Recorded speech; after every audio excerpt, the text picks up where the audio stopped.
Jay Quellen. No Jay Quellen here? Balake. Where is Balake at? Aaron. Aaron is right here, everyone. I hope you're all having a glorious Sunday. Thank you for joining me, and welcome back to the channel. Why doesn't law enforcement infiltrate Scientology, go undercover, and get everything they need to bring this organization down is a question that I get often. And it would be hard to infiltrate Scientology at the higher levels, but it could be done at the lower levels. And what I want to show you today is a channel, a video, a YouTuber who did just that in Melbourne, Australia. And I want to share with you what he was able to do. Now, other than that, I will say that it would be hard for the authorities to infiltrate Scientology at the management level. But the good news is that even if they did, they wouldn't necessarily get more evidence than what they already have. So why is that good news? The good news isn't that they wouldn't be able to get more evidence. The good news is that they already have.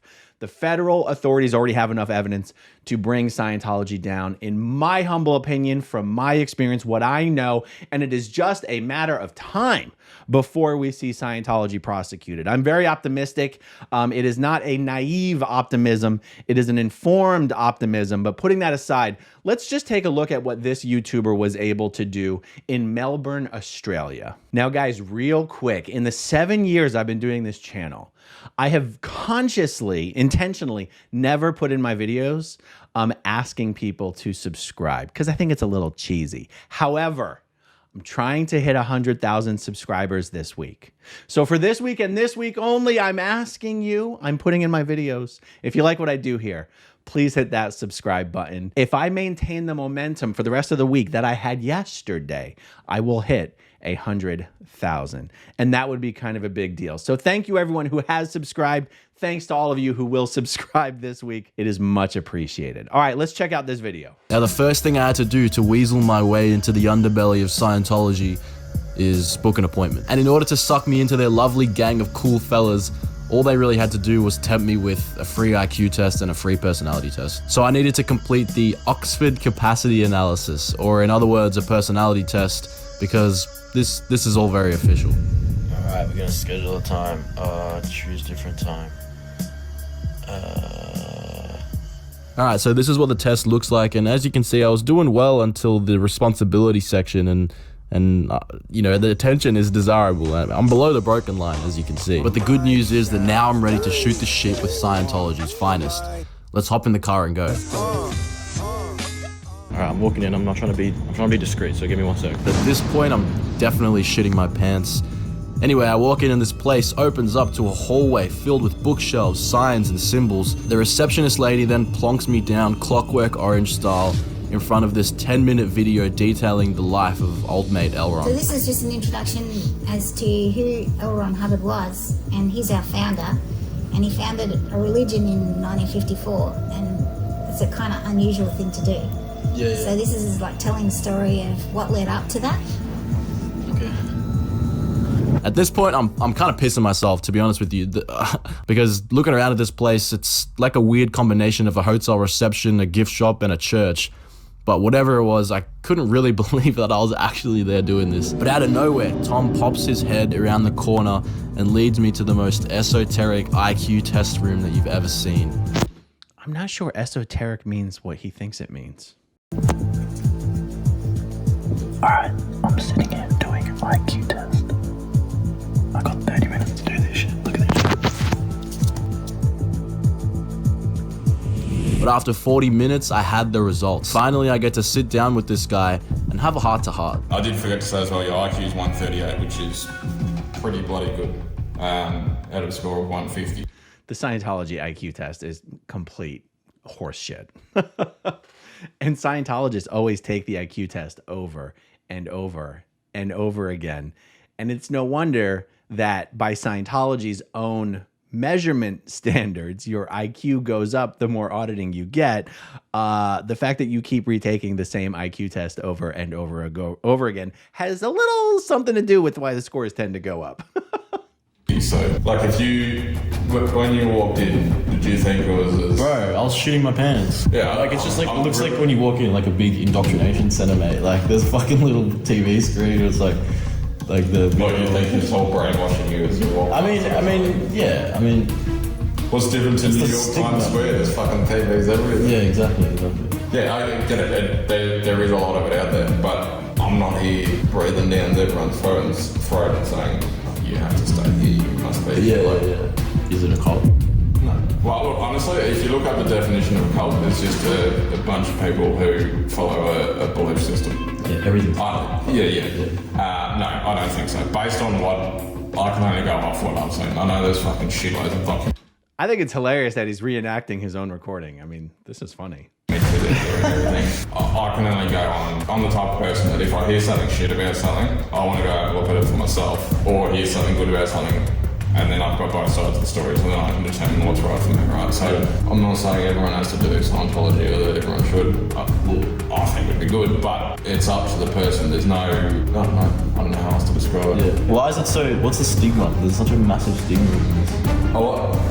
The only thing I can put it down to again is one, when was the last time you see a good news story on the news? Not even about Scientology, just in general. Yeah, no, I don't know. Yeah, okay.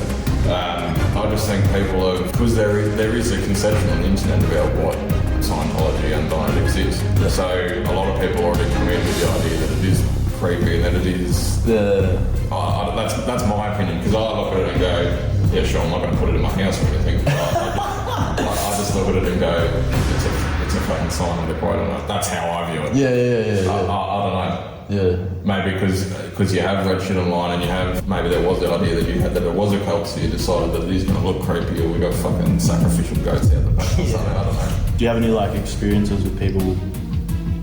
People wonder why former Scientologists use such foul language, and that's because as Scientologists, they used such foul language. Cursing is just like part of the lexicon in Scientology. I don't really know why. Hubbard didn't really swear, at least not in his lectures and his policies. It's not like your current Scientologists get that from studying L. Ron Hubbard or something. It's just part of the culture. It's kind of strange.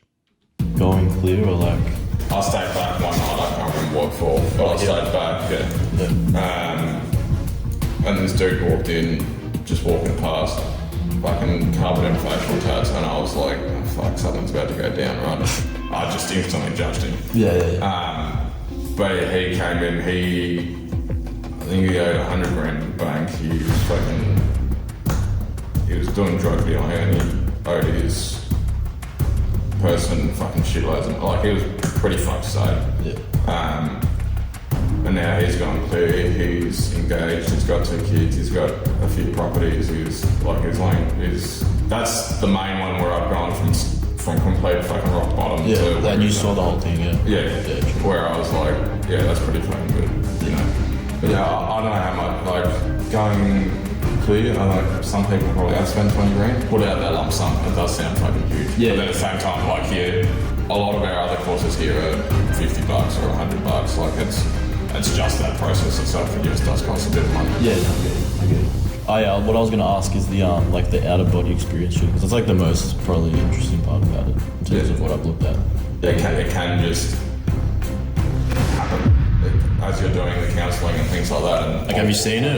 Have you experienced, heard someone talk about like another volunteer or some shit? I've heard someone else talk about it.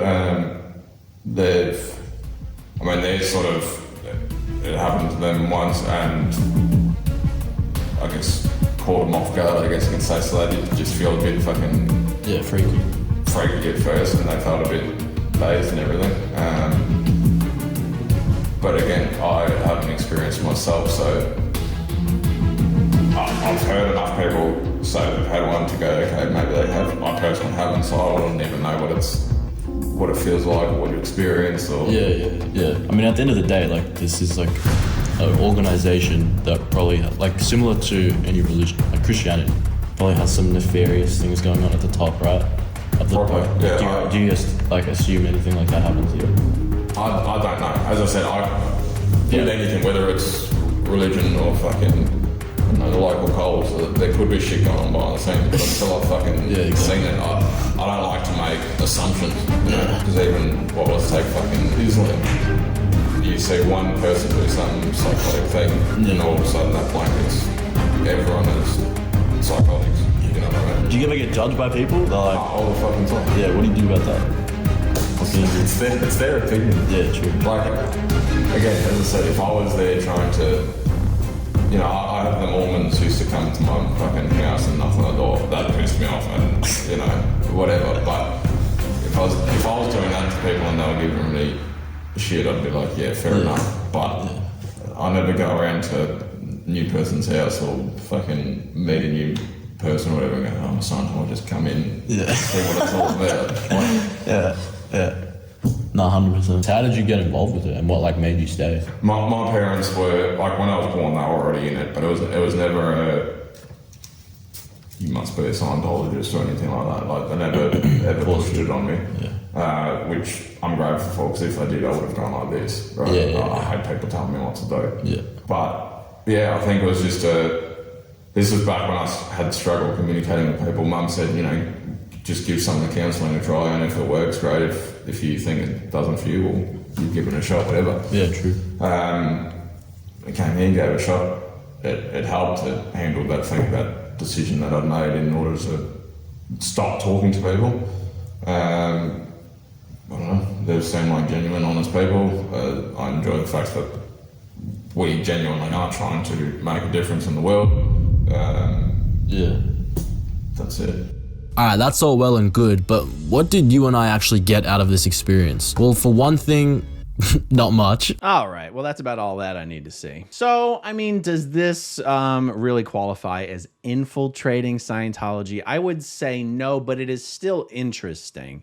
So the reason this wouldn't be infiltrating Scientology is because he didn't get any further into the organization than literally any single person walking into the organization would get. Do you know what I mean? He didn't get past the guy whose job it is to meet brand new people walking in off of the street, give them the tests, evaluate the tests, and try to sign them up for an introductory service.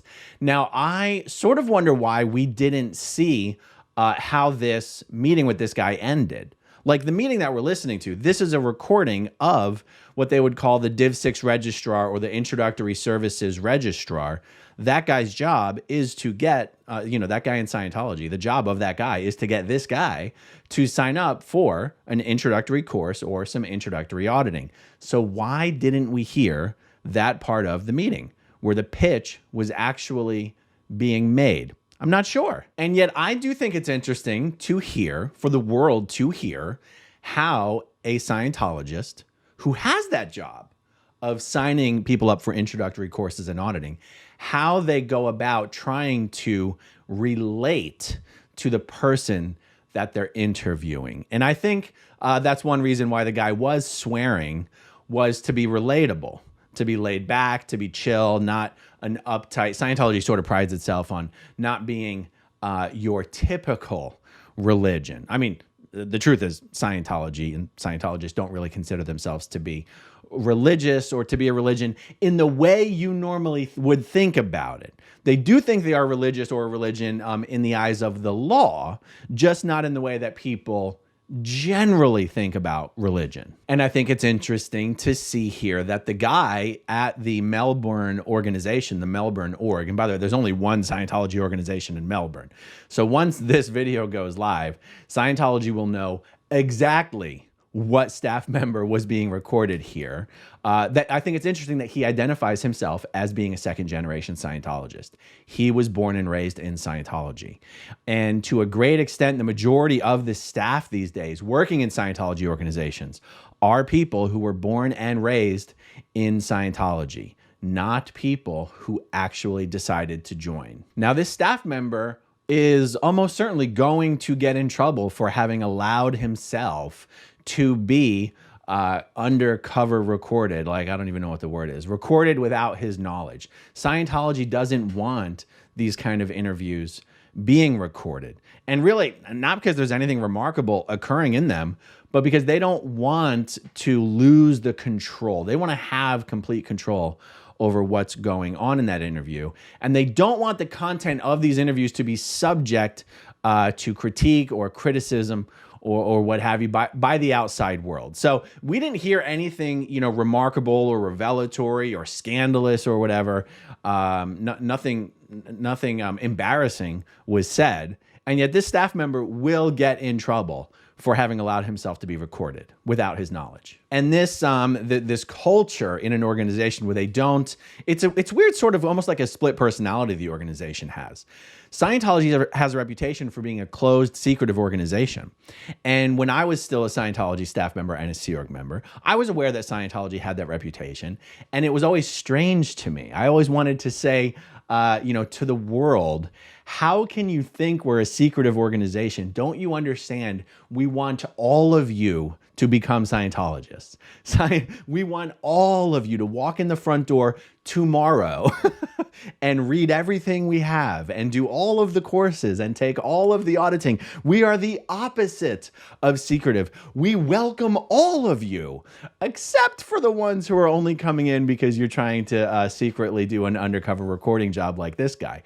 And so, because Scientology does want everyone to come in, and because they are also so kind of like allergic to criticism from the outside world, it creates this interesting cultural problem. So, I mean, so let's take a real example. You've got this introductory registrar who from now on is always going to wonder whether the person he's about to interview is only there to secretly record.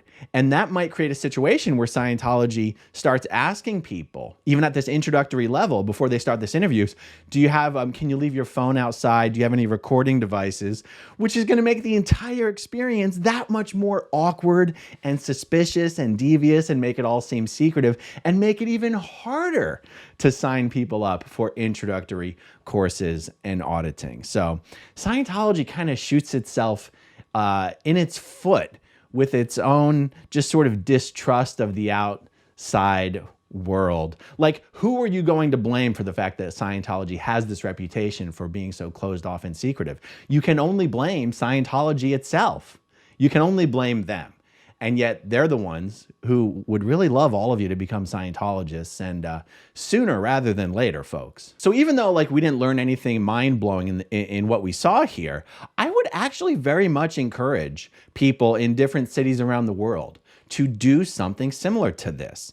Let's kind of shine a light on exactly how Scientology goes about enticing people at the lowest levels. What are the things that they say to people in these interviews? What are the lies that they tell? How do they respond in these interviews when people bring up things they've heard on the internet? It would be really fascinating to see kind of like a grassroots, a widespread grassroots efforts of people going in and recording exactly these types of interviews. I encourage people all over the world to do that. And if you don't have a channel, like if you do that and you don't have a channel to publish it on for your own and you'd like me to publish it, I would be happy to do so.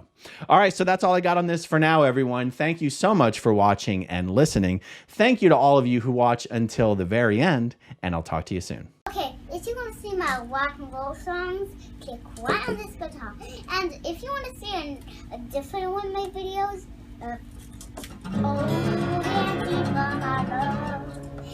then you could click right inside here. If you have subscribed or not, subscribe right here. Bye!